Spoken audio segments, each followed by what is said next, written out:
Hey there!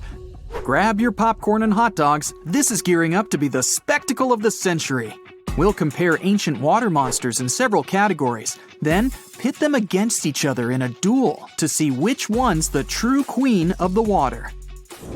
The contender on the left needs no introduction. The alpha, the boss, the legend that lived on our planet 3.6 million years ago. She's still the hero of myths and legends and a nightmare for fishermen around the world. Make some noise for Meg the Megalodon! In the right corner, Sarcosuchus, aka Sarky. She's the ancestor of today's crocodiles and a real grandma compared to Meg. She lived about 120 million years ago and saw the dinosaurs come and go. They were even her breakfast sometimes. She lived in what is now the Sahara, but there was no desert then, and the world looked totally different. Although this crocodile isn't as famous as Meg, she's still not afraid to go up against the giant shark. Round 1. Size. Since the only remains of the Megalodon are teeth and vertebrae, her true size remains a mystery. But if we compare her remains to the bodies of modern sharks, we get the incredible size of 50 feet. That's like 1.5 buses. But I bet you wouldn't want to take a ride on that kind of transport. Meg's fin alone is the size of an adult. This ancient monster remains the largest shark that ever existed. The largest white shark ever measured was 17 feet long. That's less than half. Now Sarky's turn. Until recently, we only had the teeth of this ancient crocodile to go on. But then, scientists discovered some new remains, and they were able to figure out just how big she really was. Sarky was as long as a limousine, about 30 feet. The largest crocodile ever measured was a saltwater crocodile, only 20 feet. Sarky's head was 5 feet long. That's almost a whole person. And her mouth had a special mace-shaped tip. But even with that, she's still only half the length of Meg.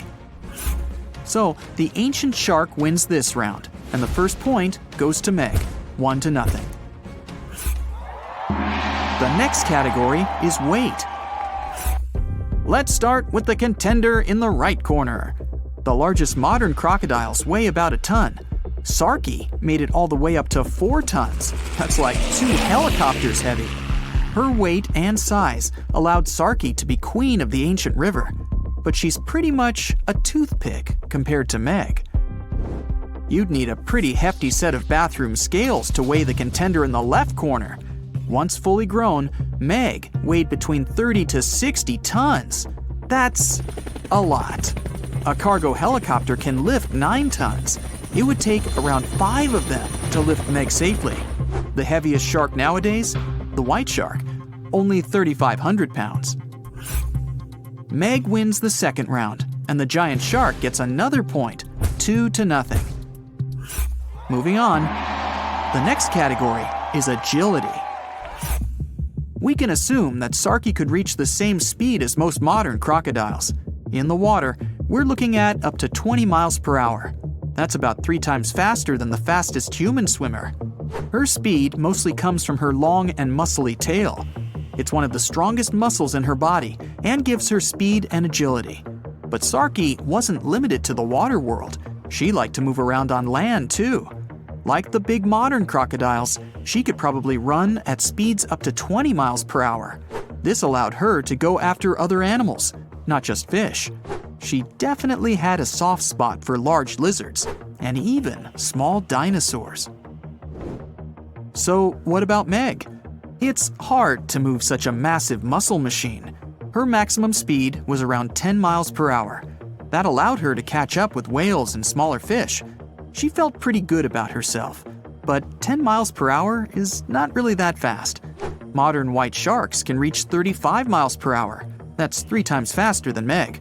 So our giant shark was more like a truck than a Ferrari. Slow to accelerate, slow to brake, and extremely bad at turning. If Meg wanted to run the 100 meters, it'd probably take her about 50 seconds. The human world record is just under 47 seconds, but that's in a pool where you have to pull a U-turn halfway. There's no way Meg could do that. Looks like Meg lost a bit of ground to the agile crocodile, and our river monster is finally up on the board, 2-1 in favor of Meg. Okay, next round. How about we call it eating tools? Of course, Meg's main tool is her teeth. Megalodon means big tooth. She had the largest teeth ever recorded. 5 rows of teeth, 250 in total. The largest ones were over 7 inches long, and you better believe they were all razor sharp. That's definitely enough to bite through a tough leather couch, know what I mean? So if you ever saw Meg smile at you, well, that's probably the last smile you'll ever see. And her jaw's incredible. You could drive a car into her mouth, or lie down in it with room to spare. Her bite force was so strong that it could easily bend metal. Whales, dolphins, fish, fishing boats, crunch, munch, gone.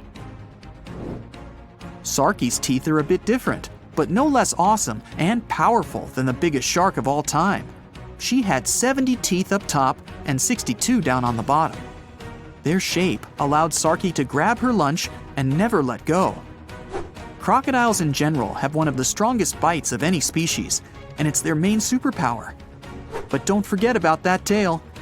Sarki's was so heavy and strong, it'd be like getting hit by a motorbike. That kind of versatility earns Sarki 1 more point. We're all tied up at 2. Bonus round. Audience sympathy prize. If Meg were around today, she'd definitely live in Hollywood, making movies, TV shows, commercials, and she always seems to play the villain. Well, she's also the hero of countless scary stories told by fishermen around the world.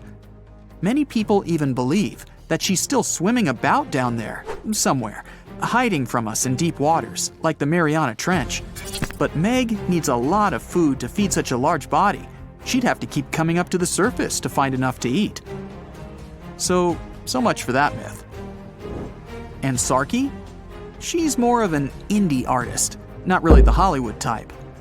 But like all crocodiles, she puts fear into anyone who lives near a river. Crocodiles love that late-night snack, so a lot of people are even afraid to leave their homes after sunset. And locals sometimes find crocodiles in their backyards. Imagine seeing Sarki laid out on your brand new deck. Let's give Sarki this round, and she's taken the lead, 3-2. Okay, the final round is all about that X factor, combat skills. Meg still holds the crown for the most dangerous you'd ever come across in open water. And it's mostly thanks to her intelligence and strategy. We can figure out Meg's tactics by looking at other animals from that time. Many ancient whale bones have scratches from Meg's teeth. It seems like she knew where the weakest points of various animals were located, so she knew where to nibble at first. She seemed to enjoy a little fin appetizer before each meal. Sometimes she'd give them a nudge first. They weren't swimming away after that kind of impact. Then it's main course time. Sarki may seem weaker, but she's full of surprises. She's fast and agile, so she could easily catch up with even the fastest mammals that had come to get a little drink of river water. And when she bites, she never lets go. But scientists say Sarki probably couldn't do all those awesome wrestling moves that today's crocodiles love to do. She couldn't roll around, holding her lunch in her teeth. The structure of her head simply didn't allow her to do that. But even so, she pretty much always came out on top. Not too many crocodiles go hungry. Sarki had a good round, but we have to give this one to Meg. She's just too awesome. And we're all tied up again, 3-3. Well, it's time for the big face-to-face matchup. The arena, the place where the mighty river meets the vast ocean. Sarki's great at hiding and sneaking up on people, and so she gets the first go. Meg tries to dodge, but the ancient crocodile already found a tasty fin. Unfortunately, Sarki's teeth are a little too short to cause even the slightest harm to big old Meg. She breaks free and pushes the crocodile with her powerful body. Sarki looks stunned, and Meg sees her chance to make a U-turn and end it. She gathers speed and... oh, it's all over with a single bite. KO. Meg has defended her title and remains the undisputed champion of the world. Who will challenge her next? Within the ocean waters, somewhere in the southern hemisphere, a ghostly black shadow looms deep down in the depths. Suspiciously swimming far below, the Megalodon is hunting for its next meal. With the appearance of a great white shark, but 3 times the size of the largest ever recorded, its intimidating design has evolved over millions of years, creating the ultimate natural predator. For millions of years, the intimidating evolutionary traits have gone unchecked and unopposed. With its keen senses, it detects its prey within 3 miles. As it swims below, it's been following an unsuspecting sea turtle that's slowly paddling above on a long voyage. The Megalodon stalks the turtle, ensuring it makes its move toward the turtle at the right moment, swimming upward at 11 miles per hour, intending to immobilize the turtle by ramming it. As it approaches, the Megalodon's adept senses notice something else lurking nearby. Pausing its pursuit of the turtle, it adjusts and turns to face another, much larger object. The Megalodon may be the largest marine predator to have ever lived on Earth, rightfully feared by all creatures within these waters, but not today. There is a newcomer to these parts, one that has a similar reputation and matches the Megalodon in ferocity.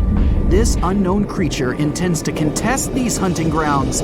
The challenger is the Leviathan. As the sea turtle takes this opportunity to swim away as fast as it's able, these 2 apex predators size each other up from a distance, preparing to establish who will reign as the supreme king of the sea. The Megalodon dominated the ocean sometime between 3 to 23 million years ago, spreading to all corners of the globe, within seas surrounding Europe, Africa, the Americas, and Australia. Its focus is mainly on offshore areas where prey would be prominent. Hunting sea turtles, whales, seals, dolphins, and other sharks, its range was long, traveling between coastal and oceanic waters throughout different stages of its life cycle.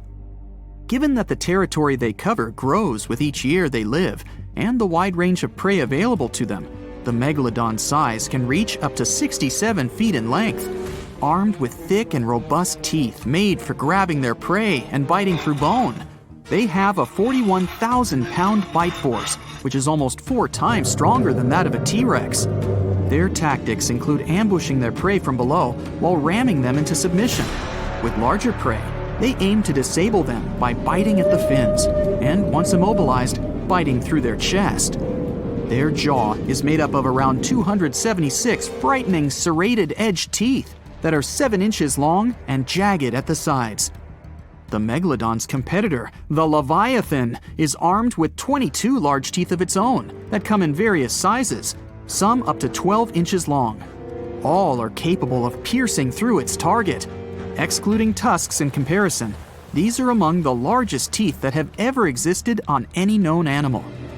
Although it hasn't reached an overall equivalent size to the Megalodon, its length is equally impressive, as it's capable of growing as large as 57 feet long. Mainly living within the southern hemisphere, they've only been around for a short while, existing from 9 to 10 million years ago.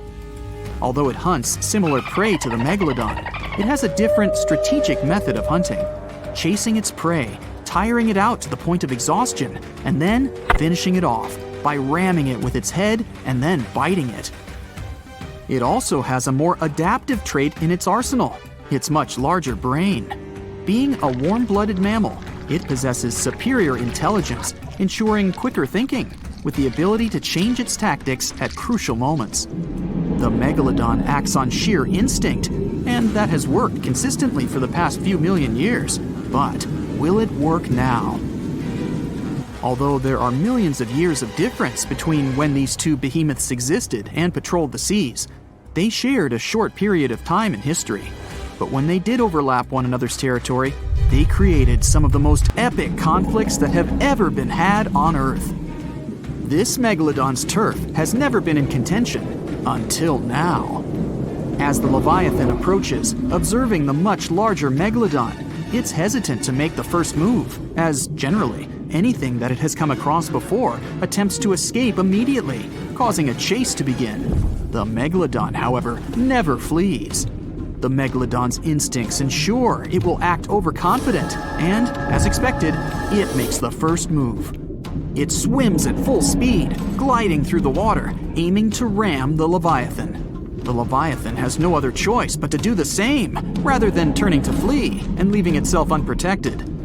The two aquatic giants slice through the water on their way to meet fin to fin. The Megalodon is puzzled that its foe is not turning tail to swim away, but it continues, as it has no reason to doubt victory from this tried and true tactic that has never failed before. As the Megalodon approaches, it quickly turns to swim downward. It's faster and more agile than its opponent. It maneuvers below, gaining some distance.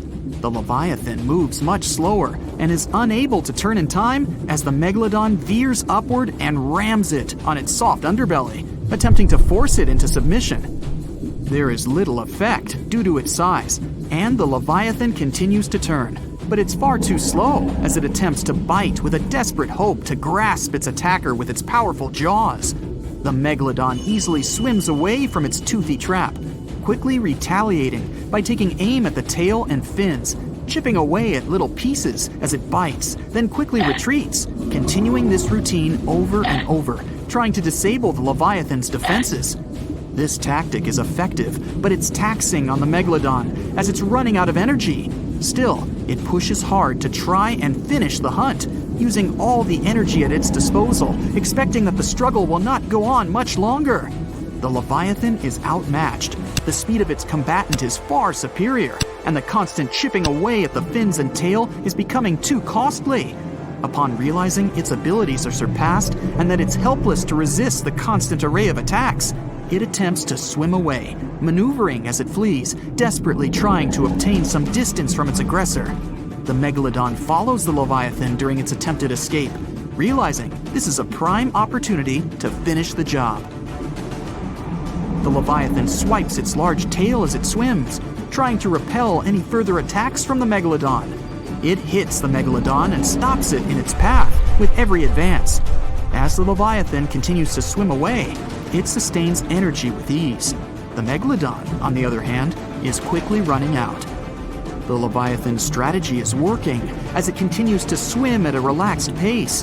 The Megalodon eventually runs out of energy, unable to continue at the same pace, but its instinctual arrogance won't let go. In its evolution, it has never really needed to develop the ability to flee. There has never been a reason for it.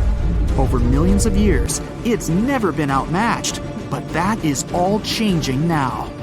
As they press on, it's clear that this is a contest between a marathon swimmer and a sprinter. The Leviathan continues to conserve its energy wisely, while the Megalodon, starved of energy, continues to pursue, becoming slower with every flick of its tail, to the point that it's unable to maintain the chase. Upon realizing its foe is exhausted, the Leviathan turns toward the Megalodon. Now, with dominant speed and maneuverability, it spreads its massive jaws, grasping the Megalodon's spine, ending the struggle and ensuring its victory. The challenger, the Leviathan, is a novice in comparison to the ancient Megalodon, but thanks to evolution, it ensured its eventual victory. This guaranteed its reign as the top predator, and arguably the greatest predator to have existed on Earth. Unfortunately, it would only be a short reign. No, there wouldn't be a larger or more superior foe to take the mantle.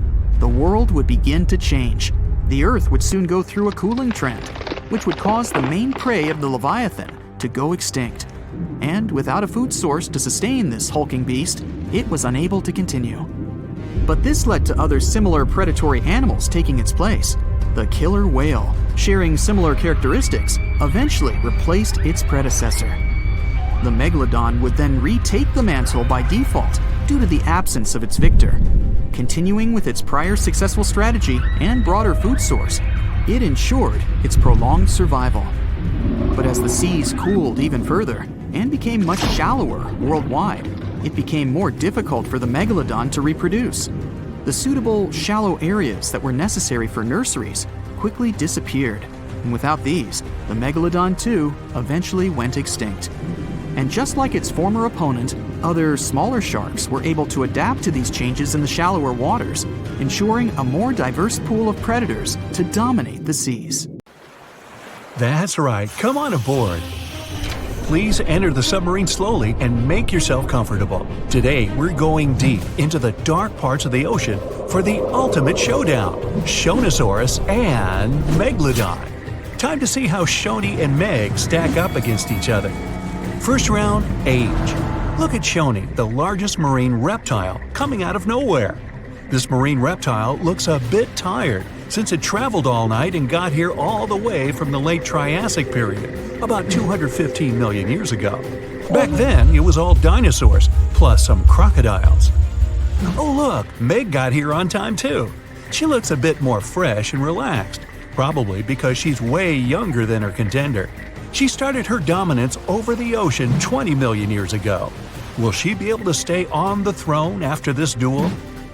Meg went extinct about 2.5 million years ago, or at least we think she did. Only about 5% of the ocean has been explored, so spreading stories about an underwater giant shark is pretty easy. Who knows what's really hiding down there? Even though they're both extinct, dinosaurs like Shoni are way older. Meg's a baby compared to her. Sorry, Meg, 1 point goes to your older challenger. I bet Shoni's got some awesome stories to tell. Next round, length. Ah, good old Meg. She's the largest shark that ever lived on our planet, around 60 feet long. There aren't any full fossils of her to get a really accurate measurement. Scientists that study modern sharks can guess her length by her epic tooth size. Shoni was a little bit shorter, around 50 feet. She kind of looks like a bigger, bonier version of a dolphin. Dolphins can grow up to 13 feet long. Even the biggest dolphin, the orca, looks tiny. It's only 30 feet long. 1 point goes to Meg for being huge. And we're tied up at 1 apiece. Round 3, teeth. Meg was one of the greatest threats in the ocean with teeth similar to those of a modern white shark. Scary, symmetrical, triangular, insanely sharp, and up to 7 inches long. Meg had around 276 teeth in 5 rows. That sounds super scary, but some modern sharks have over 300 teeth. But they're not all ready for action. Some are fully grown, some are still growing up. Sharks' teeth are not that strong, so they fall out a lot, which is not that big a deal like it is for humans. They produce new teeth all the time, so they can replace the ones that get worn down. Get this, Meg probably worked her way through about 40,000 teeth over her lifetime. Shoni, unfortunately, won't be able to defend herself with teeth in this duel, because she doesn't have any. Researchers believe that younger Shonis had teeth because they needed some help getting food and fending off rivals. When they got bigger and older, they didn't need them anymore. Sorry, Shoni, this round isn't even close. Meg takes the lead 2-1. Next round, who can eat more? Scientists believe Meg ate around 2,500 pounds of food every day. Her teeth tell us she didn't exactly love the salad bar. With a mouth almost 10 feet wide, Meg had the most powerful bite of all animals on our planet. That way, she didn't have to be too picky. She could munch on bigger ocean animals like whales, giant turtles, seals, or any other marine mammal that got, too close. No wonder she weighed about 140,000 pounds. Because of her lack of teeth, Shoni preferred animals with softer bodies, like smaller fish, squids, that sort of stuff. We don't really know how much she ate every day, but with an approximate weight of around 60,000 pounds, she's heavier than 2 sperm whales or 3 elephants, but still peanuts compared to the mighty Meg. Good for you, Shoni. Keep up the good work with all that soft food. But unfortunately, Meg's eating up the points in this competition, 3-1. You don't really want to mess with someone who can eat a whole whale for breakfast. Round 5, looks. Scientists have reconstructed Meg to look like a bigger, just a little more dangerous version of a white shark. They were so similar that lots of people thought the white shark was Meg's great-great-great-grandkid. But the truth is that they're not related at all. Meg was the last member of a completely different lineage of sharks. She had a shorter nose and a flatter jaw that almost looked like it got squished somehow. Like the blue shark, she had really long pectoral fins to support her size and weight. Shoni looks like a tubby, bit quirky, and way bigger version of a dolphin. She has 4 flippers and a longer skull. And what's interesting is that she doesn't have a dorsal or sail fin. Shoni can't do any of those cool tricks and maneuvers that dolphins do. That part also probably doesn't help when she meets another hungry dinosaur. She can't dodge out of the way so easily. Still, Shoni's big enough not to have to worry about that kind of stuff. Step aside, Meg. Stop hogging the spotlight. We want to see more of this cute, funny dolphin-like creature. 1 point for Shoni. She's catching up 3-2. Round 6. Who has a cooler name? Shonisaurus means lizard from the Shoshone Mountains. Why? Because it's a lizard from the you get the picture. Cool name, huh? Megalodon, on the other hand, means large tooth. Yeah. Sorry, Meg, it's 1 point for Griffith. Wait a minute, wrong video. We're all tied up at 3-3. Round 7. Who traveled more? Just like modern sharks, Meg's skeleton isn't made of bone, it's made out of cartilage. That's the stuff your ear and nose are made out of. So, no matter how much you look for them, you're never going to find any of Meg's bones. Her only fossils are actually teeth, since they're made of dentin. In her 18 million years of existence, Meg traveled a lot. Her teeth have been found all over the globe. She even went on vacation to tropical and subtropical waters. But the one place she never went was to Antarctica. Shoni was a wanderer too. Her fossils were first found near Las Vegas. No, it's not what you think. She really wasn't all about the parties and shows. Vegas was all underwater back then. She too took long trips along the coast, visited different countries, enjoyed fancy seafood buffets all over the world. Pretty good life overall. Let's give Meg this one for making it to almost every continent. She leads 4-3. Round 8. Who was more popular? Seeing Shoni swim by could easily scare away other sea creatures. She's pretty big after all. But pretty soon, they'd see that this reptile wasn't that dangerous. Okay, squid, small fish, they weren't big fans. But medium-sized water creatures soon figured out they were too big for her, so they could be friends. Except for, the Kraken, a colossal squid and legendary sea monster with extremely powerful tentacles. The story goes that the Kraken had something to do with the disappearance of some members of Shoni's family. So let's just say they're not exactly BFFs. Meg, introvert, loner. She comes to the party and stays in the corner, not talking to anyone. And there weren't exactly a lot of animals lining up to ask her to dance. It'd probably be their last. When you're that high up in the food chain, you're never going to be too popular. Shoni makes a comeback with the popularity round, and it's all tied up at 4. Well, that means both of our contestants are going to share the... Wait, Meg looks furious. You can see her gritting her teeth, getting ready to finish this contest once and for all. Shoni smiles peacefully. She's not used to big animals going after her, so she doesn't think Meg would actually do anything crazy, as long as the submarine doesn't get too close. Okay, wait, Shoni's swimming towards Meg. They're gonna go at it. No, Shoni's telling Meg she can have the prize. Wow, crisis averted. Meg does not like to lose. Shoni, you certainly deserve the Pacifist of the Pacific trophy. Uh-oh. Meg doesn't look too happy about that. Better strap in, guys. Here we go. For years, we've thought the Megalodon was just a big shark, which is scary enough. After all, it could have eaten a creature the size of a whale in just 5 bites. Estimates indicate that the largest shark that ever lived had been around 59 feet long, which is a reasonable size and explains a lot. But the scientific community was wrong. Very wrong.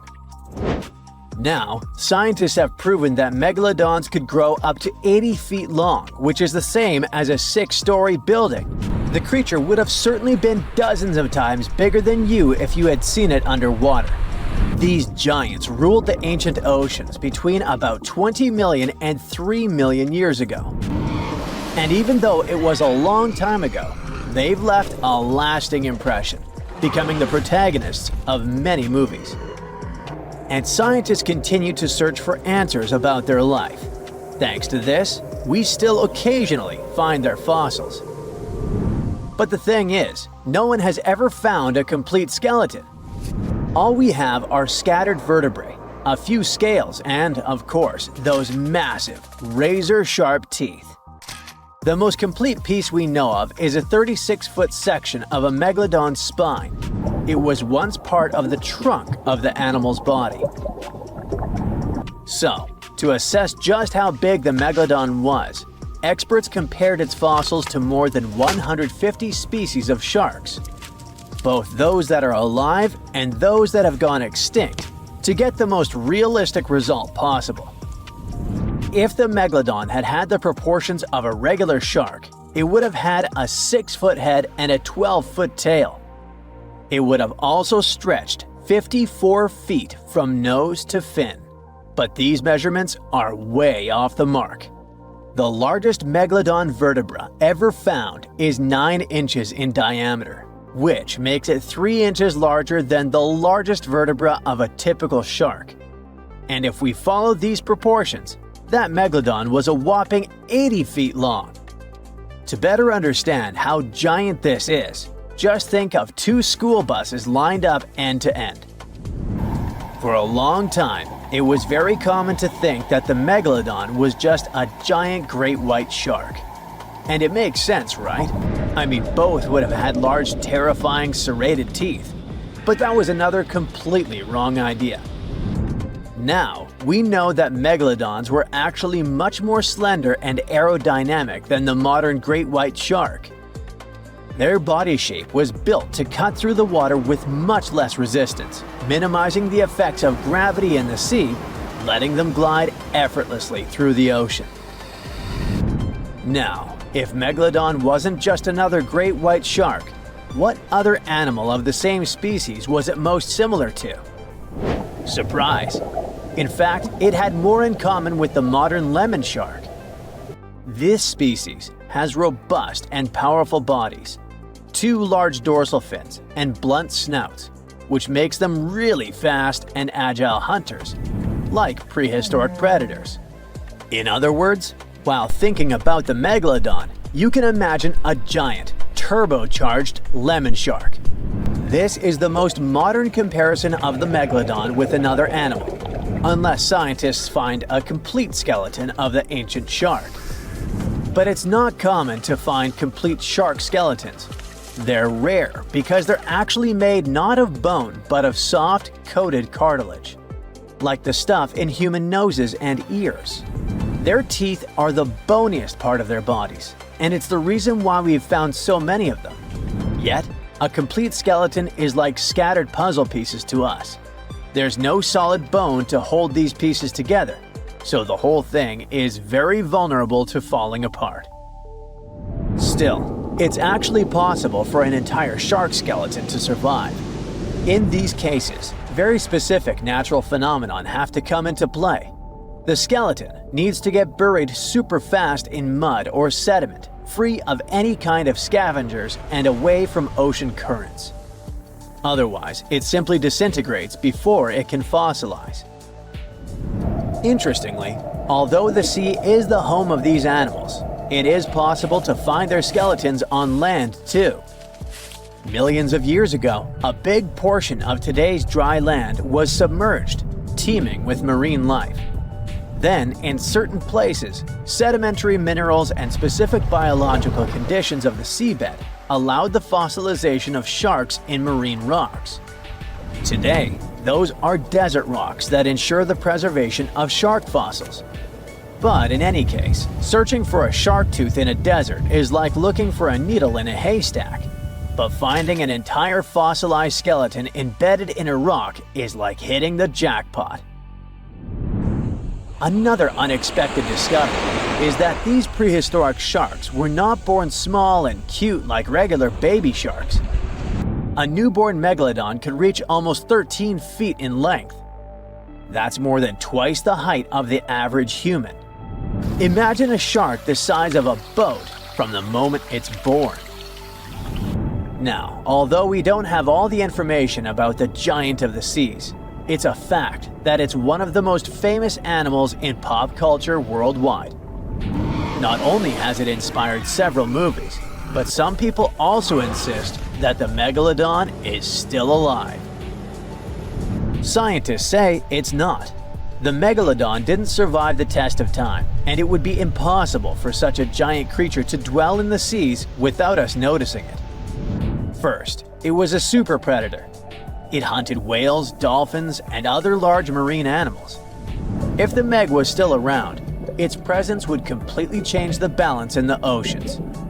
It would have huge impacts on marine ecosystems, regulating populations and influencing the size and behavior of the ancient shark's prey. A good example is whales. They wouldn't have grown so big if the Meg still hunted in the oceans. This only happened because there was no super predator in the way. If the giant shark was still in our oceans, species like the blue whale would be tiny, as they would need to develop and adapt to be able to escape constant attacks. The lives of the workers of the sea would also be completely different. Fishers would have to avoid certain areas, ships would change routes, and even maritime tourism would be risky. Going for a swim and coming across a shark over 65 feet long? Not worth the risk. Plus, if the Megalodon was still out there, we would have some proof. Commercial fishing catches millions of sharks every year, and a monster of this size would not go unnoticed. Not to mention that with all of today's technology such as drones, satellites, and submarines at our disposal, someone would have already recorded an encounter with this living legend. By the way, most sharks, like most fish, are cold-blooded. But the reality for Megalodon was different. This giant was able to keep its body warmer than the surrounding ocean. This gave it an advantage over other sea creatures, allowing it to remain fast and active even in colder waters. It was a survival advantage that other animals of its kind did not acquire during their evolution. One of the most famous theories is that the Meg lives in the Mariana Trench, but scientists are sure that it doesn't make any sense. This region is poor in food and has many tiny creatures, which would not be nearly enough to sustain a large predator. In addition, there's a lot of research studying countless sharks that live in the ocean depths, and none of them come close to the size of the Megalodon. So, does the Megalodon still exist? Definitely not, but that doesn't mean it isn't any less mysterious and fascinating. What's the scariest predator under the ocean? The crocodile? I don't think so. Loch Ness Monster? Please, it never existed. How about the Kronosaurus? Well, it is extinct, but you might be onto something. Let's take a look at what it'd be like if these creatures were still around today. First things first, what on earth was it? The Kronosaurus was a marine carnivore that lived in the cool, high-latitude Eromanga Sea. It covered vast areas of inland Australia between 90 and 120 million years ago, during the early Cretaceous period. Near-complete fossils of the creature were also found near Colombia, which is a country that has a noted connection to prehistoric reptiles and turtles. This fact makes it extremely possible that the monster I'm about to describe existed worldwide. You might have heard saurus and thought, oh, it's a dinosaur. But these were actually reptiles. They were the largest member of the Plesiosauridae family, referred to as plesiosaurs. Fossil evidence suggests they weighed over 20,000 pounds and were roughly 30 feet in length. Just to put that in perspective, the longest crocodile ever measured was a saltwater crocodile by the name of Lolong from the Philippines. It was 20 feet in length and weighed just under 2,500 pounds. And that's still 10 feet shorter and incredibly lighter than the average Kronosaurus, making the crocodile seem like nothing more than a glorified goldfish in comparison. Despite its terrifying length, the most physically daunting feature of the Kronosaurus was its head. Its skull was about 8 feet long, which was actually proportionally large given the size of its body length. Anything that was unfortunate enough to end up inside the Kronosaurus's mouth may have been given false hope. After all, the teeth of the beast weren't actually that sharp. On second thought, I take that back. I wouldn't feel confident around a toothless snake, let alone being inside the mouth of this monster. But it's true that the Kronosaurus's teeth weren't sharp, especially when compared to other carnivorous reptiles, such as crocodiles and alligators. The teeth of this prehistoric sea creature were instead conical. This means that they were cone-like in shape. Unfortunately, this lack of sharpness didn't make them less dangerous. The teeth were enormous and could be up to 12 inches long from the crown tips to the bottom of the roots. This obviously meant that the Kronosaurus had an extremely powerful bite. It was estimated to be up to 30,000 newtons, which is almost twice as powerful as the bite of a large saltwater crocodile. Because of the bluntness of their teeth, they weren't suited for twisting their prey once in their grasp, but the size and shape of the teeth made them perfect for simple open and shut biting. They would have had no problem crushing hard objects such as the toughest of shells any sea turtle could offer. Just like crocodiles, the Kronosaurus is believed to have had a short neck. This may have been an adaptation to allow the beast to successfully catch small, evasive animals. Their body, in general, was fusiform and streamlined. This means it was narrowed at both ends and had very little resistance to the flow of water. The Kronosaurus was also equipped with 4 paddle-like limbs. The hind limbs were larger than the front ones. They could span approximately 7 feet in diameter. All in all, this set the Kronosaurus up to effortlessly propel itself through the waters and be an ultimate predator. Predator X, if you will? That's the name that was given to the fossil of a creature discovered near Svalbard, a Norwegian island group, in 2009. The fossil was identified as a 50-foot-long, 100,000-pound monster with a bite force of 33,000 pounds per square inch. This might be the highest bite force of any known animal. Although Predator X is yet to be classified as any specific type of animal, it was definitely a plesiosaur like the Kronosaurus. And even if it wasn't Predator X, the Kronosaurus was still most definitely a ferocious titan when it roamed Earth's oceans. The Kronosaurus actually got its name from the Greek mythological figure of Cronus, the father of Zeus. Cronus was viewed as a titan from a generation of super powerful beings. So what was it that the Kronosaurus, this terrifying monster, actually feasted on to satisfy its appetite?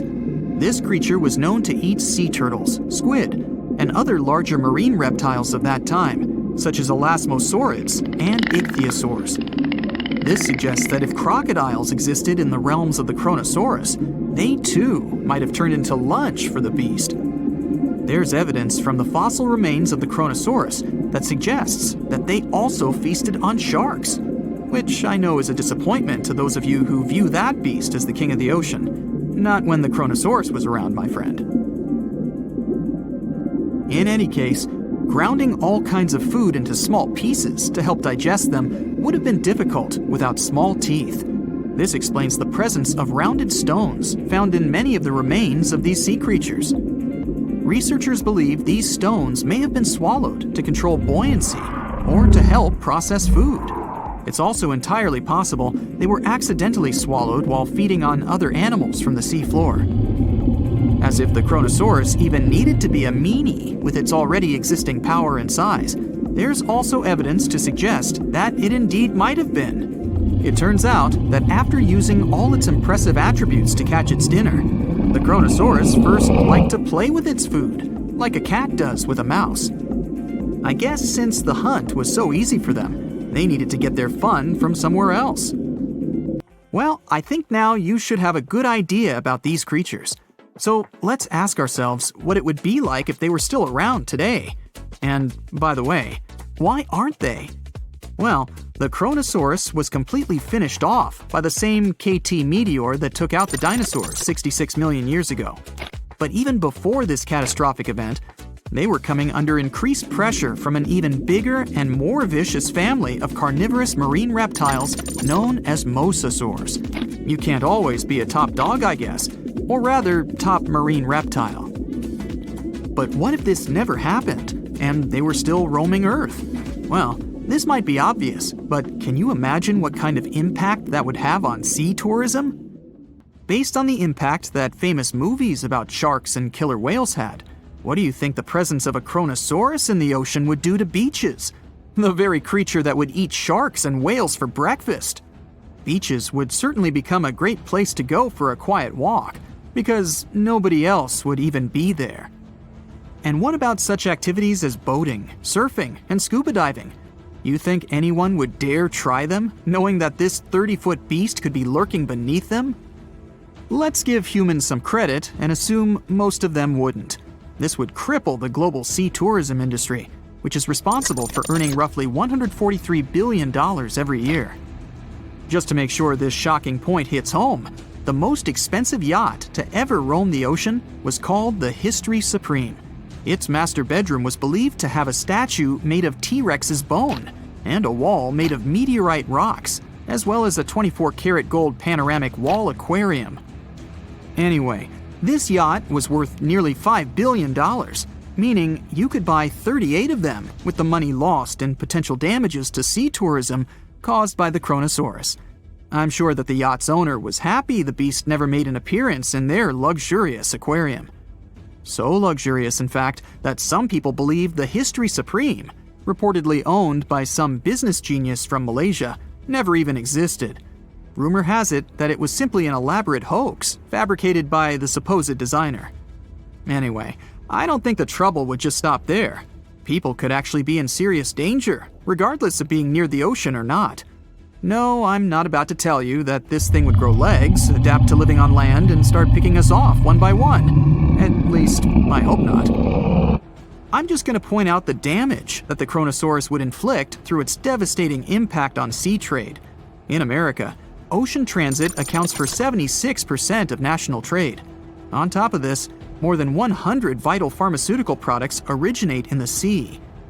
I'll also state the obvious and point out that the ocean is a huge food source for us humans. The presence of the Kronosaurus could have a great impact on our relationship with the ocean, something we usually take for granted. Now imagine a creature with a body that is reminiscent of a cuttlefish, with eyes sticking out from stalks like a funky headband, fins on its tail, and a long skinny nose ending in a mouth full of teeth. Or maybe this thing could be a claw. Yep, the Tully monster is on the move. It's definitely one of those freaky creatures you wouldn't like to face while scuba diving somewhere. Luckily, it went extinct 300 million years ago. This unusual marine beast was discovered in the 1950s in Illinois, and scientists couldn't even agree what it really was. Some thought it was a vertebrate, which means a group of creatures with a spine, like us humans. But a team of researchers in Japan studied many fossils of the Tully monster, using advanced laser scanning technology to check them in detail in 3 dimensions. There's still a lot they don't know about the Tully monster, but they managed to realize it didn't have any spine at all. Now the next step was to see what type of invertebrate it was. Could it be vertebrate-like, such as a land sled? Or are we talking about something closer to snails and worms? They also discovered the creature had segmentation in the head area that extended from its body, and that's not something bony creatures have. Still, in recent years, some researchers had the idea the Tully beastie could be related to jawless fish, such as lampreys. These fellows belong to the most ancient group of vertebrates, and are not pleasant to see either. In the case of lampreys, we're not talking about extinct animals. They're still out there somewhere, wandering the ocean and scaring other animals, or you, if you see it in the northern and western parts of the Atlantic Ocean where they live. And they've been here really long, even before the dinosaurs. A long time ago, long before humans or I even existed, There were Eurypterids, weird creatures from a group we call arthropods, which includes spiders, insects, and crabs. But Eurypterids were unlike anything you've ever seen before. They had a body shape similar to horseshoe crabs, with many segments that made up their body. Instead of legs, they had special appendages at the front that acted like oars. Some even call them giant scorpions, but most Eurypterids were actually quite small, except for this special one, which was truly enormous. It could grow to a staggering length of about 8 feet. Wow! The next time you see a crab scuttling along the beach or a spider swimming its web, remember, we're lucky we only got mild versions of their ancient relatives, which, by the way, disappeared hundreds of millions of years ago. Whew. Now, some Eurypterids were pretty fierce and fast predators. They would swiftly swim after their prey, chasing them down in the water. Others were more like scavengers, living on the bottom and feeding on whatever they could find along the way. They had a taste for the leftovers, like some sort of cleanup crew of the ancient oceans. Eurypterids loved to spend their time in brackish water environments. It's water with more salinity than fresh water, but still less than seawater. Now imagine you're just floating around and all of a sudden you see this guy. No, it's not some weird tiny spaceship, and you won't see it floating in space, even though that's where it would perfectly fit in, as some weird creature from another planet you'd see in sci-fi movies. You'd actually see it floating in the sea because we're talking about a really small animal with enormous eyes called Deloceros. Each of its eye bulbs was about a quarter of its whole body length. That's what gives it that space look, like it might live on one of the oceans under the surface where we look for life, like Europa, one of Jupiter's moons, or Titan, Saturn's biggest moon. I could easily imagine creatures like Deloceros giving us a warm welcome once we get to Mars, too. Deloceros had great vision. It would keep a keen eye out for any movement in its surroundings. Once it noticed something, it would swiftly launch its spiky appendages forward. At first, these things looked like tools for fixing stuff, but Deloceros actually used them to capture smaller arthropods. The unusual thing is that even though it had such great eyesight, Deloceros still spent most of its time catching prey in brighter waters near the surface.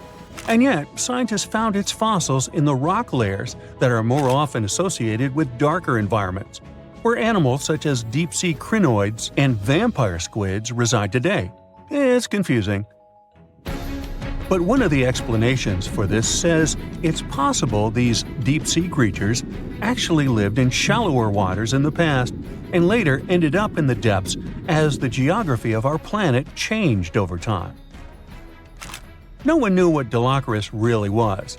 It could belong to a group of arthropods, and it seems to me that's where most of the world's weirdest creatures are.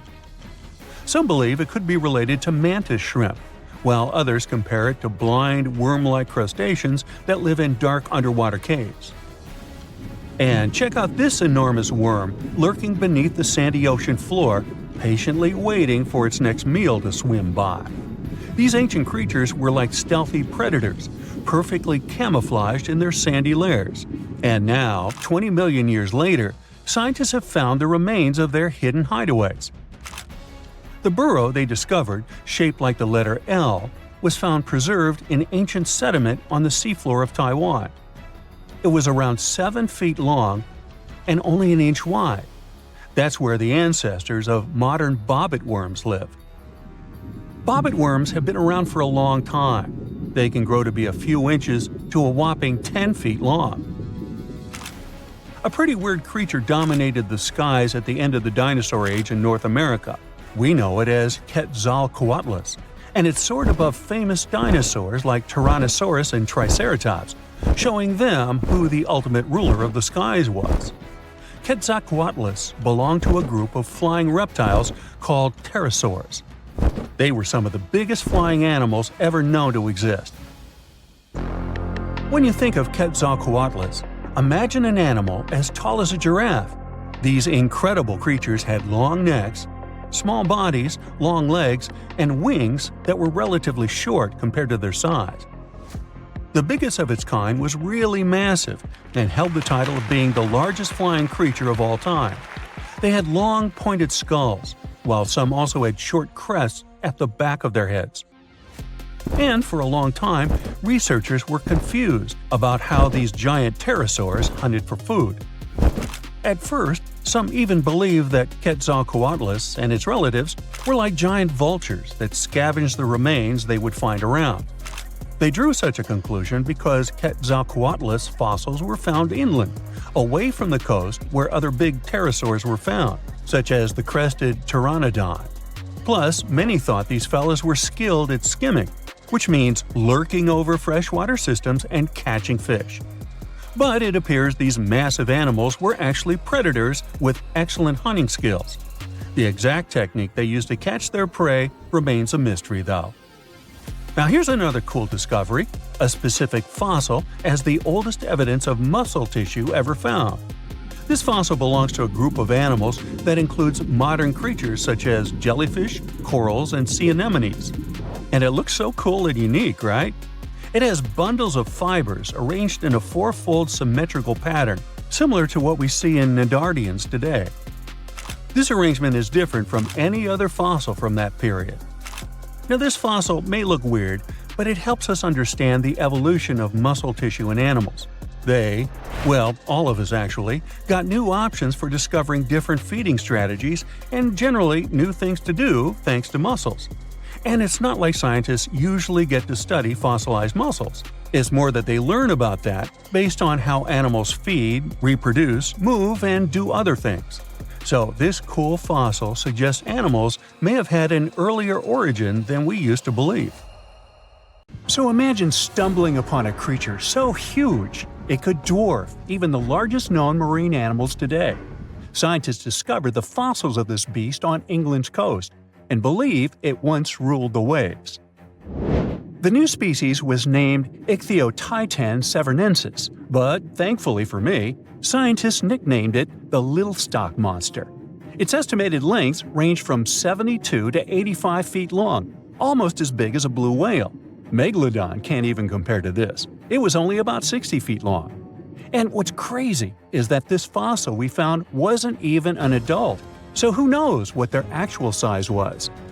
The first piece of the Litstock monster was discovered in 2016 in the Westbury Formation.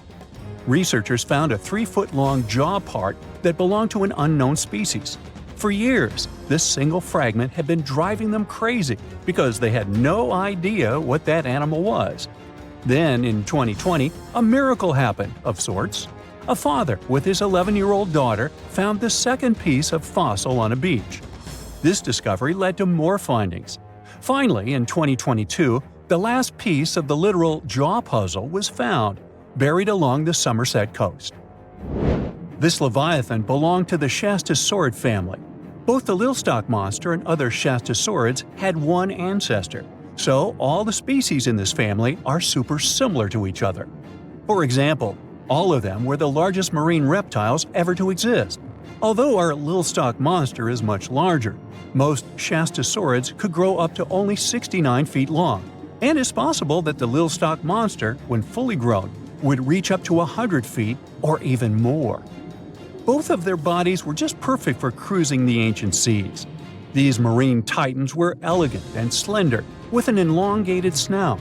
Other marine animals at the time were smaller and looked more like dolphins. Shastasaurids had long paddle-like limbs adapted for efficient swimming. Their skulls show large eye sockets, which means they had excellent vision. If you were in the ocean, no matter what time it was or where you were hiding, they could spot you. They were also incredibly fast and could dive to great depths.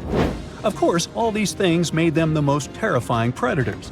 They ate pretty much everything, including fish and squid, and you if you were there.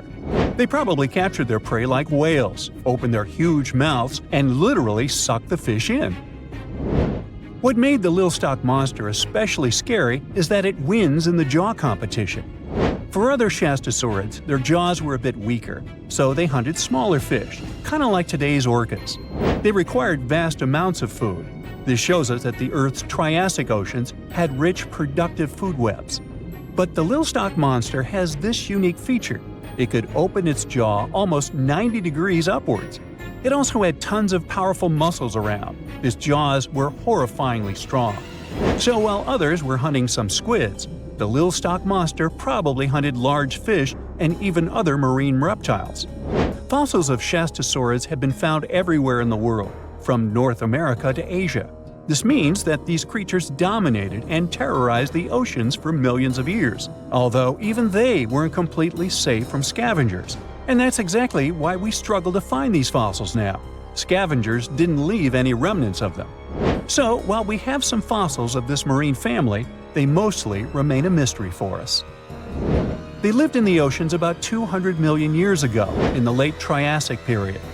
The Earth looked completely different back then. All continents were united in one Pangaea, a huge landmass. Some parts of this supercontinent were covered with lush conifer forests, while others were dry deserts and open prairies. It was before the famous Jurassic period, but there were already first pterosaurs and amphibians. It seems like those monsters were crazy resilient. The Triassic period was super unstable, but they survived through many changes in the environment. Well, until the last one. The Triassic extinction came out of nowhere. It was one of the Earth's big 5 extinction events. It wiped out almost all species on the planet, including these Leviathans. It's still not clear what happened exactly, but it looks like there was a huge tectonic activity. Volcanoes in the oceans were going crazy back then. These massive volcanic eruptions have probably altered the climate and ocean chemistry, leading to the extinction of many species. Scientists have a theory that it might have happened because there was a rain of comets flying to our planet from the Oort cloud. This likely happens about every 200 million years or so. I wasn't around then, so I'm just guessing here. In any case, after the extinction, the Earth took some time to recover. Then it entered the famous Jurassic period. More terrifying sea monsters were on the way. One of them left us a colossal skull. This fossil is 150 million years old, and it also belonged to a sea beast from Jurassic times. They called it the Sea Rex. The name is very fitting. This monster could have broken a car in half with one bite. It was also discovered accidentally. A fossil enthusiast was walking along the Jurassic coast. This place is famous for having tons of ancient fossils, all because of the erosion and stormy weather. Typically, people find small spiral fossils here. However, this time, he discovered a giant sea monster fossil. Excited, he contacted scientists. They arrived at the spot right away and then had to carefully climb down a cliff to search for the rest of the skull. This fragment alone is 6.5 feet long. Turns out it's a newly discovered species of pliosaurs, giant predators of the ancient seas. Pliosaurs were among the largest marine predators ever. Some of them grew up to 40 feet long. They used their huge teeth to snatch and devour prey, including other reptiles. Well, at least those creatures are far gone. But what about the horrors that still live in our oceans? Recently, biologists discovered the world's longest animal, the one that's still alive to this day. They found it off Australia's coast, on the Gascoyne coast, a very mysterious and unexplored place. There, underwater vehicles stumbled upon a frightening 150-foot-long siphonophore. That's twice as long as many blue whales and 3 times as long as a humpback whale. Doesn't it kind of look like one of those toy string worms? But this creature isn't friendly at all. It's a string-like deep-sea predator. What's even more scary is that this isn't actually one creature. It's a colony of small clones working together as one. Basically, collective consciousness. Ooh, Borg. Together, they stretch out like a single long string in the water. This creature might be the longest siphonophore ever found, and it was discovered at a depth of around 2,000 feet. Siphonophores, similar to jellyfish, capture their prey by dangling stinging tentacles in the water. When their tentacles touch small crustaceans and fish, they get paralyzed, and then they're reeled up to the colony's body. Expeditions to Western Australia's underwater canyons were definitely worth it. Together with that siphonophore, scientists have discovered up to 30 potential new marine species. Among them were a new octopus or squid, a long-tailed sea cucumber, glass sponges, and giant hyroids, colonies of animals resembling upside-down jellyfish. None of them have been seen before in Australia. but most of them weren't as scary as the one that was recently discovered in the Gulf of Mexico. This creature is straight out of a sci-fi thriller, a 26-foot-long mangapinna squid, or bigfin squid. It was discovered near an offshore oil rig at a depth of more than 7,800 feet. It has incredibly long elastic tentacles, which can be 15 to 20 times longer than its body. It holds them at right angles to its body, making it look even creepier, almost as if it has elbows. And yes, it's another deep-sea predator. These 10 tentacles probably help the squid trap their prey and drag it onto the seafloor. We barely know anything about this extraterrestrial-looking creature because they're very hard to find and study. And if you think their tentacles are awful, just check out these creatures with 20 arms. This thing looks like a facehugger. This new species is lurking in the frozen depths of Antarctica. Experts were searching for cryptic sea animals known as Promachocrinis, or Antarctic feather stars. They're kind of similar to starfish and sea cucumbers, but have an otherworldly appearance and can live up to 6,500 feet below the surface. It's called the Antarctic strawberry feather star. Despite its pretty name, its appearance is anything but cute. It has a bizarre strawberry-like body from which 20 spindly arms branch off. Its coloring ranges from purple to dark reddish, and the arms all have different lengths and thickness. Who knows how many more of such scary creatures we'll discover in the future? It's a perfect summer day. You're relaxing on the beach, dipping your toes into the cool water, when suddenly, bam! A 56-foot aquatic nightmare rockets from the waves. It's the size of 2 London double-decker buses, sporting about 60 razor-sharp teeth, including bonus chompers on the roof of its mouth, because why not? This aquatic beast isn't picky about its diet either. Sharks? Turtles? Other sea monsters? Yep, they're all on the menu. Meet the Mosasaur, a group of marine reptiles that ruled the oceans millions of years ago. If you've seen Jurassic World, you'll recognize them as the stars of that epic moment when a massive creature leaps out of the water to snatch a great white shark like it's sushi. That's a Mosasaurus, and it's every bit as terrifying as it sounds. Recently, scientists stumbled upon a fossil of one of those marine monsters in, of all places, Mississippi. Yes, Mississippi, the land of magnolias and catfish. Turns out it's also home to ancient sea dragons. This discovery was a happy accident. A team of geologists was mapping the terrain in east-central Mississippi when they noticed something strange poking out of the ground. It wasn't a rock or a seashell. It was a vertebra, and a massive one. In fact, it was so large it barely fit in the hand of the scientist who found it. The fossil likely belonged to the largest known species of mosasaur, the Mosasaurus hoffmanni. Now, the biggest mosasaur ever found clocked in at a staggering 56 feet long. This new specimen hit a solid 30 feet at least, and while it might not break the world record, it certainly makes the crown for the biggest mosasaur ever discovered in Mississippi. Fun fact, that's still longer than the average RV, and with way worse gas mileage. To be fair, the Mississippi Museum of Natural Science already had a couple of mosasaur fossils in its collection. But this newcomer might just steal the spotlight.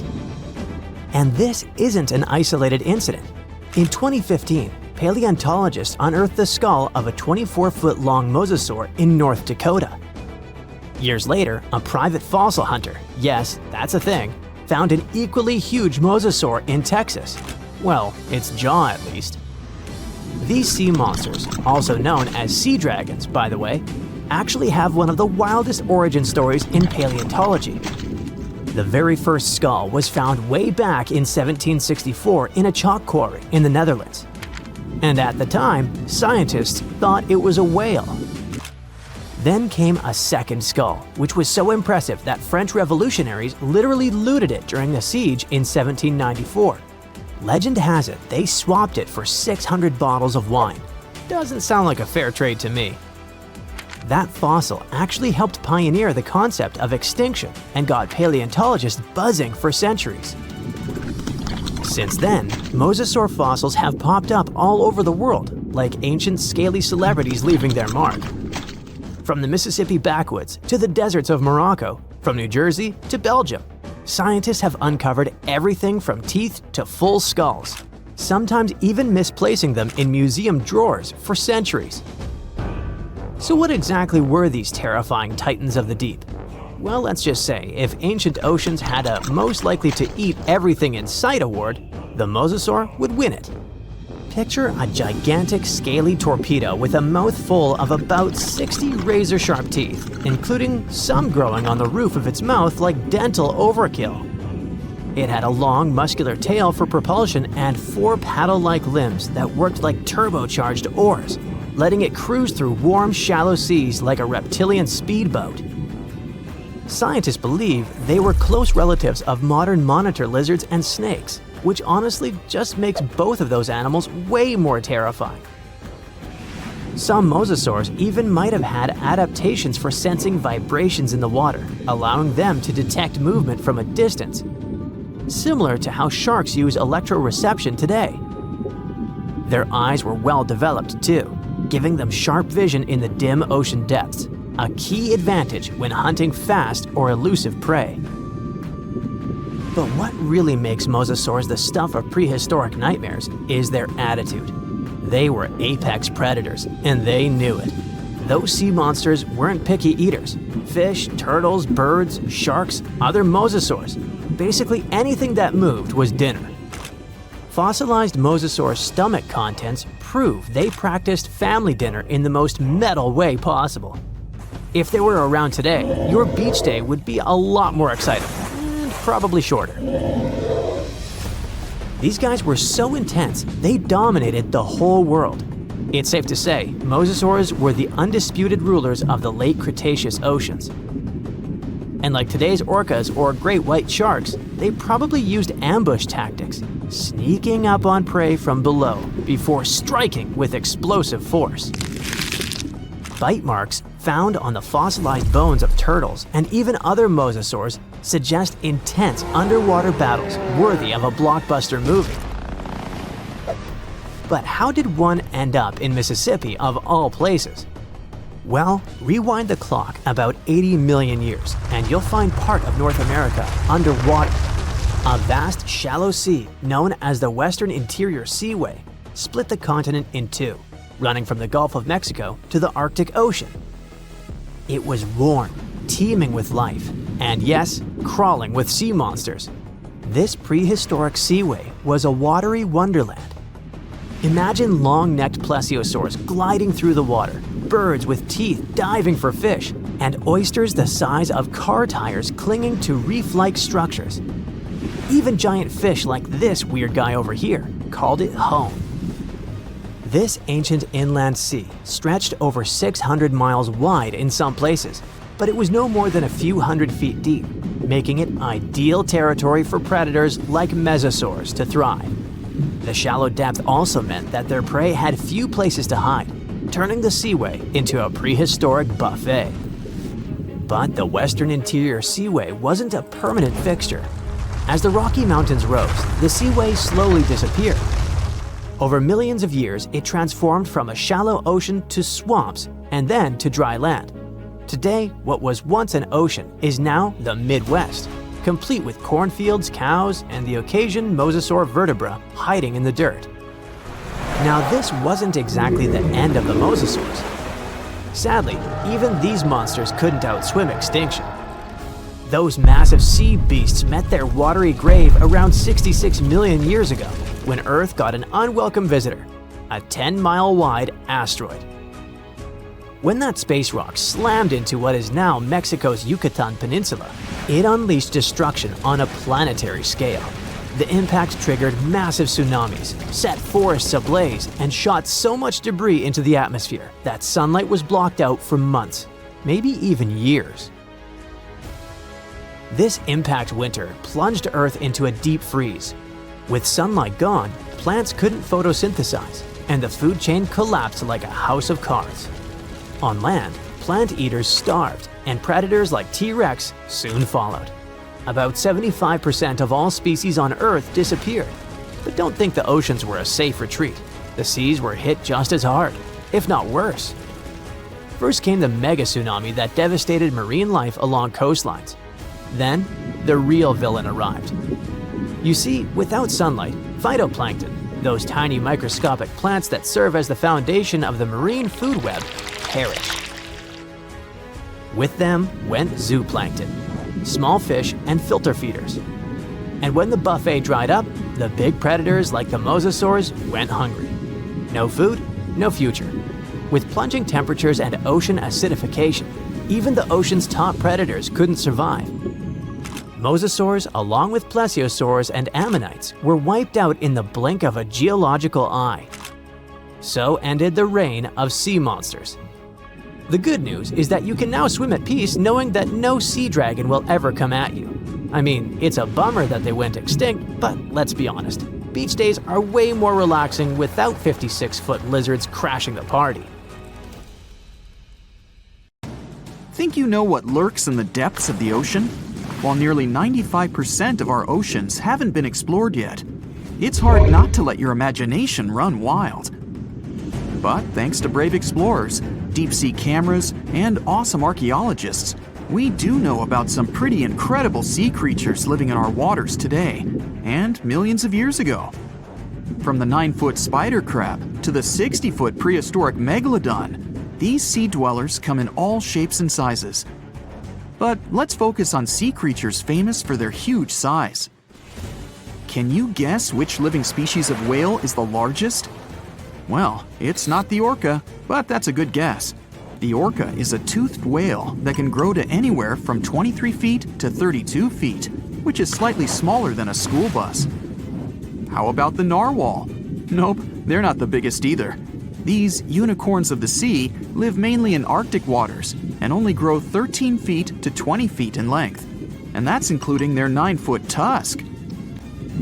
Tired of guessing? Okay, I give in. The largest whale that still exists today is the blue whale. At a jaw-dropping 82 feet to 105 feet, the blue whale is not only the biggest whale we know of, but is currently the largest animal to have ever lived on Earth. Seriously. These animals are bigger than a T-Rex, and even the prehistoric Megalodon. If you were to put a blue whale next to a school bus, it would look like it could swallow it. Think about that. According to National Geographic, a blue whale's tongue can weigh the same as an elephant. And their hearts can weigh as much as a car. That doesn't even sound possible. It's no wonder these giants need to eat about 4 tons of krill every day. While there aren't too many animals living today that can compete with the blue whale's epic proportions, there is an entirely different species that is a good contender, and it's not quite what you would expect. It's a jellyfish. No, I'm not talking about the little jellyfish that wash up on the shore and ruin a perfectly good day at the beach. I'm referring to the lion's mane jellyfish, the biggest jellyfish around. This invertebrate can grow up to 120 feet long. They also come in different gorgeous colors like red, purple, or even shades of orange. As if their length wasn't impressive, the lion's mane jellyfish boast a whopping 8 sets of 70 to 150 tentacles. That means they can have up to 1,200 in total. And here's the giant oceanic manta ray, the largest type of ray in the world. Their wingspan can be longer than a bus. These guys can reach 30 feet in length. They also have the biggest brain compared to body size among all fish. Unlike their stingray cousins, mantas don't have venomous tails. And while the lion's mane jellyfish and the blue whale are yet to be beaten for the longest sea creature, there is one marine creature that can grow even larger in length. The Portuguese Physalia physalis, tentacles and all, can reach a length of 165 feet long, and that's according to mentalfloss.com. While this thing may look a lot like a jellyfish, it's actually known as a siphonophore, and there are hundreds and sometimes thousands of them that are genetically identical.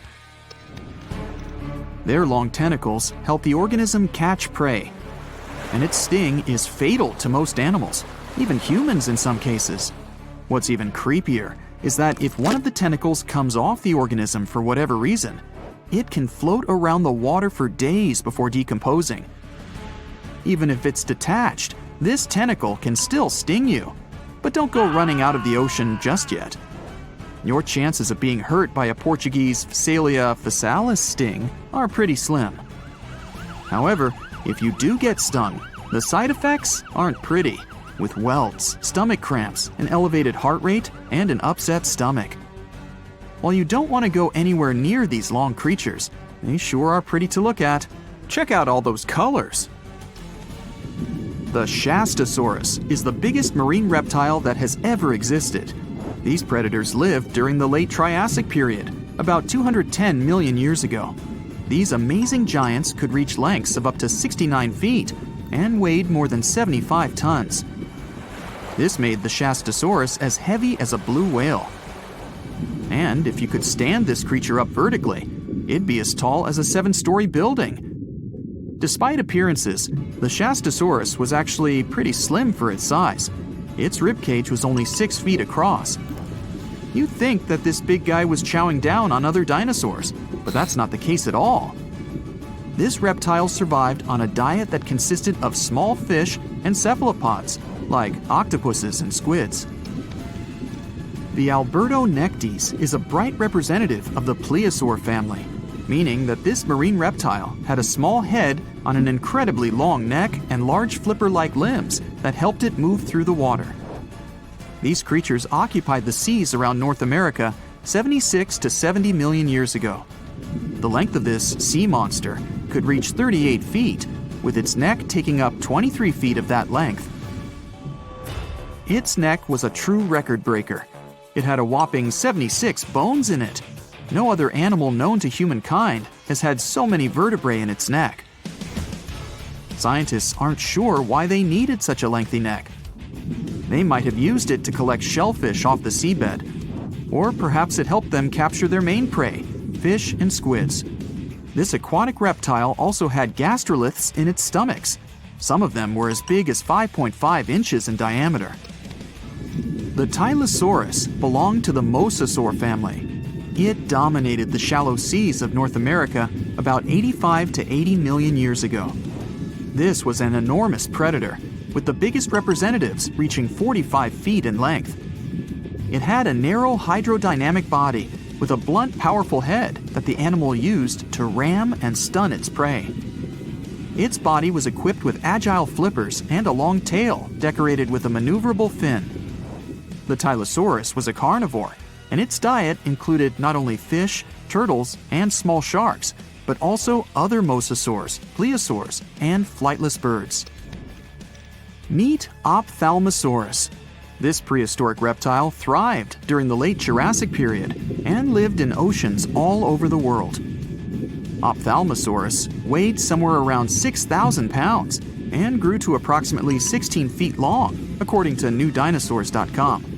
That's about the same length as the beluga whale that exists today. It's too bad these guys went extinct before we had a chance to see them ourselves, as their cartoonish wide eyes and dolphin-like features are pretty darn cute. Of course, the Ophthalmosaurus evolved over time to become ophthalmologists, or eye doctors that we know today. No, that's just a lie. Just testing you. The Mosasaurus is a truly gigantic predator that dominated the seas all over the world about 66 million years ago. According to fossil evidence, some specimens could be more than 50 feet in length. This fact makes the Mosasaurus the biggest marine carnivore of its time. One of the most terrifying things about this creature was its crocodile-like head, decorated with literally hundreds of razor-sharp teeth, neatly organized in 2 rows on both jaws. The thing is that it was pretty challenging for the Mosasaurus to grab its prey in the water. That's why it had all these teeth, plus something special: pterygoid teeth anchored to the bones on the roof of its mouth. This made hunting and holding onto its prey much easier.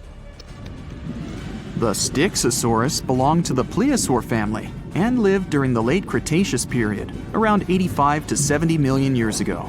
Upon first glance at this dinosaur, you might mistake it for a sea snake, and it'd be an honest mistake. Styxosauruses were about 35 feet in length, but over 16 feet of that consisted just of their long snake-like neck. They had a comparatively small body and weighed approximately 4 tons. Their mouths were full of razor-sharp cone-shaped teeth that they used to catch fish. They didn't need to chew their prey, thanks to the 200 small stones called gastroliths in their bellies that probably aided in digestion. At the same time, some scientists believe that the Styxosaurus used these stones to sink to the ocean bottom in search of particular types of fish. Looks kinda like Nessie to me.